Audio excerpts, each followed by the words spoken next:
Hello students, जो भी छात्र वीडियो परीक्षा की तैयारी कर रहे हैं और यूट्यूब के माध्यम से मेरे साथ जुड़ना चाहते हैं वीडियो तैयारी के लिए, तो उनके लिए हम जो राजेंद्र बलोदी बुक है ना, जितने भी उत्तराखंड का या हिंदी का जो भी मैटर है हमारे पास, पूरा मटेरियल आपको इसमें करवाया जाएगा। ठीक है, तो आज हम शुरू कर रहे हैं साहित्यिक विभूतियों से। तो आज इसके पूरे टॉपिक डाल दिए जाएंगे राजेंद्र बलोदी बुक से, जो है साहित्यिक विभूतियों के बारे में।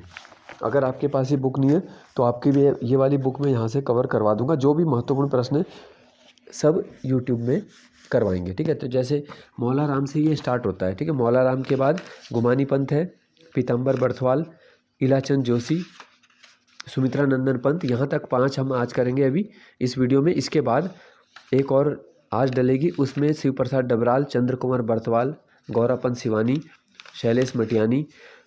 ठीक है, और जो भी क्रम से इसमें आ रहे हैं वो सब होंगे। तो ये आपके हिंदी के सिलेबस में भी है और उत्तराखंड के सिलेबस में भी है। तो ये वाले राइटर इसलिए ज़्यादा महत्वपूर्ण हो जाते हैं। तो जो भी वीडियो की तैयारी कर रहे हैं तो उनके साथ इस चैनल को शेयर करें और सब्सक्राइब अगर नहीं किया अभी तक तो कर देना इसको। ठीक है, तो आप लोगों का सपोर्ट रहेगा तो फिर आगे इस तरह से बनते रहेंगे। सबसे पहले देखो, हम शुरू कर रहे हैं साहित्यिक विभूतियाँ, जो कि आपकी है राजेंद्र बलोदी पुस्तक से। तो सबसे पहले कवि मौला राम के बारे में। मौला राम का जन्म श्रीनगर में हुआ है 1743। 90 वर्ष का इनका जीवन काल है, यानी 1833 में मृत्यु हो गई थी। इतिहासकारों के अनुसार औरंगजेब के बड़े भाई दारा का पुत्र सुलेमान पिता की सेना के सहयोग के लिए गढ़वाल के राजा पृथ्वीपति के समय 1658 में श्रीनगर गढ़वाल गए। तो उनके साथ 2 श्यामदास और हरदास, 2 मुअस्सर, यानी कि जो उस समय के उनके मुगल काल के 2 चित्रकार थे, वो भी उनके साथ आए थे। उन्हीं की 4थी और 5वीं पीढ़ी में रामदास के पुत्र केहरीदास हुए, केहरीदास के हीरालाल, हीरालाल के मंगतराम, मंगतराम के पुत्र हुए मौला राम। श्रीनगर गढ़वाल में उत्पन्न हुए। अपने गुरु राम सिंह से उन्होंने श्रीनगर में चित्रकला और चंडिका की उपासना विधि सीखी। तो कोई भी क्वेश्चन देखो डीप जब आयोग बनाता है, कहीं ना कहीं किसी ना किसी वो बुक में होता है। बस उसको प्रत्येक फैक्ट को आपको ध्यान से पढ़ने की ज़रूरत है। जो भी वीडियो के लिए फोकस कर रहे हैं, क्योंकि अच्छी खासी देखो 916 पद की भर्ती है, इतनी बड़ी संख्या में फिर कभी भी ऐसी वीडियो की भर्ती आपको देखने को मुश्किल ही मिलेगी इतने ज़्यादा पदों में। तो अच्छा मौका है हर कैटेगरी के पास, और जनरल है चाहे तब भी है, उसके लिए भी मैंने एक वीडियो बना रखा है कि जनरल के लिए कितने पद हैं इसमें। ठीक है, तो लेवल 4, लेवल 5, लेवल 6 और कुछ बहुत कम पद हैं जो लेवल 2 के भी हैं इसमें। तो इस प्रकार से सारे पद हैं।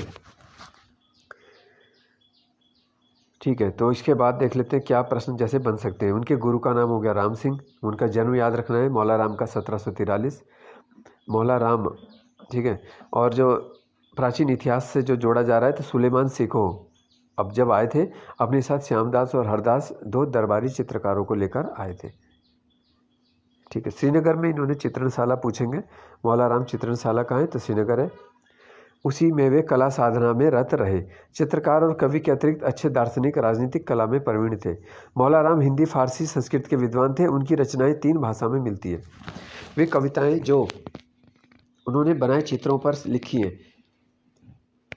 गढ़वाल राज्य के इतिहास और सामयिक परिस्थितियों में लिखा गया गढ़ राजवंश काव्य, श्रीनगर दुर्दशा नामक लंबी अर्जी तथा अंग्रेजों के राजकाल के विषय में लिखी कविताएं। ठीक है, तीसरा आ जाता है आध्यात्मिक ग्रंथ, जैसे मनमथ सागर, जो कि क्षतिग्रस्त रूप में उपलब्ध है, यानी पूरा नहीं है ये।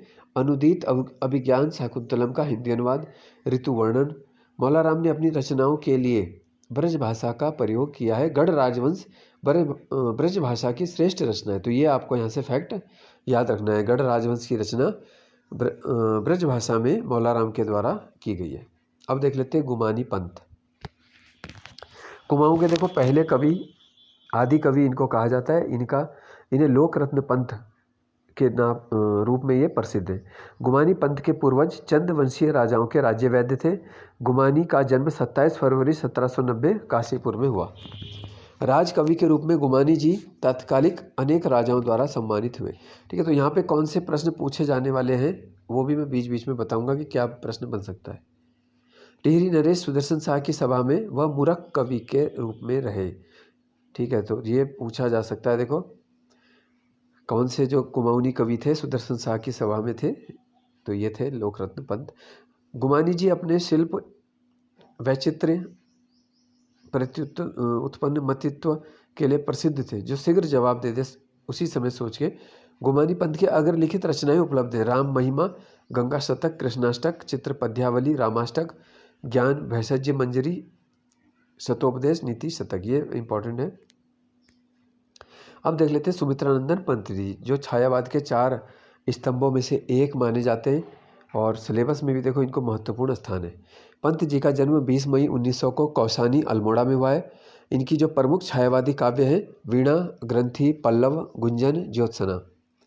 प्रगतिवादी अगर अलग से पूछा जाएगा तो युगांत है, युगवाणी है और ग्राम्या।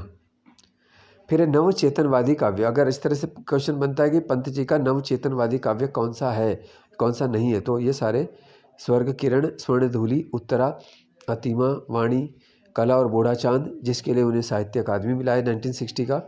पौ फटने से पहले, किरण, वीणा, पतझर, लोकायतन, महाकाव्य और शिल्पी, रजत शिखर, सौवर्ण, काव्य रूपक, ये सब नवचेतनवादी काव्य हैं। ठीक है। मातृविहीन पंत जी ने प्रकृति सुंदरी में अपनी माँ, प्रेयसी और विराट सत्ता के दर्शन किए। पंत जी को काव्य प्रेरणा प्रदान करने वाली शक्ति भी प्रकृति ही रही है। पंत जी कोमल स्वभाव के कवि हैं। उन्होंने प्रकृति के रम्य चित्रों को अंकित किया है, तो इन्हें प्रकृति के सुकुमार कवि भी कहते हैं। 1961 में इनको पद्म भूषण सम्मान से सम्मानित किया गया था। अब देख लेते हैं, और 1968 में आपको याद रखना है कि हिंदी का पहला ज्ञानपीठ पंत जी को दिया गया। ठीक है, तो हिंदी के जब राइटर पढ़ेंगे उसको भी मैं करवाऊंगा आपके 23 राइटर हिंदी के सारे। अब डॉक्टर पीताम्बर दत्त बड़थवाल। डॉक्टर पीताम्बर बड़थवाल का जन्म लैंसडाउन के पाली गांव में 1901 में हुआ है। ठीक है, 1994 में इनकी मृत्यु हो गई थी। इनकी प्रारंभिक शिक्षा घर पर भी संस्कृत, व्याकरण, साहित्य, गवर्नमेंट हाई स्कूल श्रीनगर में प्रवेश लिया इन्होंने, ये सब पढ़ाई की है। इनका जो शोध ग्रंथ है हिंदी काव्य में निर्गुणवाद, इसे प्रसिद्ध है। शुद्ध हिंदी विषय को लेकर डॉक्टरेट पाने वाले विश्व के पहले व्यक्ति हैं, 1933 में इनको मिला है। इनकी जो रचनाएं हैं: प्राणायाम, विज्ञान और कला, कबीर ग्रंथावली, रामचंद्रिका, रूपक रहस्य, द निर्गुण स्कूल ऑफ हिंदी पोएट्री, ये इंपॉर्टेंट है।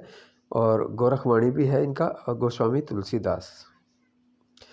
ठीक है, एक याद रखना आपको, सुदर्शन शाह ने गोरखवाणी लिखी है गढ़वाली में, लेकिन पीताम्बर दत्त बड़थवाल जी ने जो लिखी है गोरखवाणी वो हिंदी में।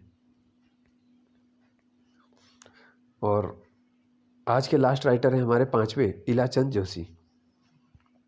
ठीक है, इसके बारे में पढ़ेंगे अभी और फिर नेक्स्ट वीडियो में होगा। 1982 में इन्होंने धूप रेखा नामक एक बहुत प्रसिद्ध अपना रचना लिखी थी। 13 सितंबर 1902 को इनका जन्म हुआ इलाचंद जोशी जी का अल्मोड़ा में। सुधाकर नामक एक हस्तलिखित साहित्यिक पत्रिका भी निकाली इन्होंने। इनको मनोवैज्ञानिक उपन्यास धारा के प्रवर्तन का श्रेय इन्हें दिया जाता है। हिंदी में मनोवैज्ञानिक उपन्यास धारा एक तरीके से शुरू की इन्होंने।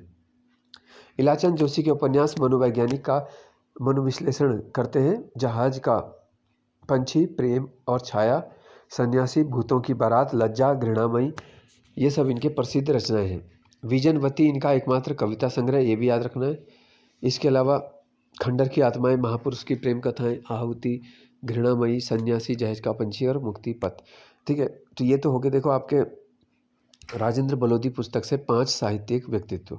इसके बाद जो मैं अभी इसका पार्ट 2 बनाऊंगा आज ही, उसमें बाकी होंगे कवर।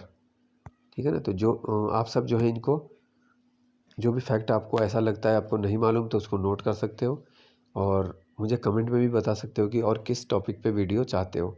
तो सारा वीडियो का सिलेबस जो है फोकस करके ही कवर करवाया जाएगा। धन्यवाद।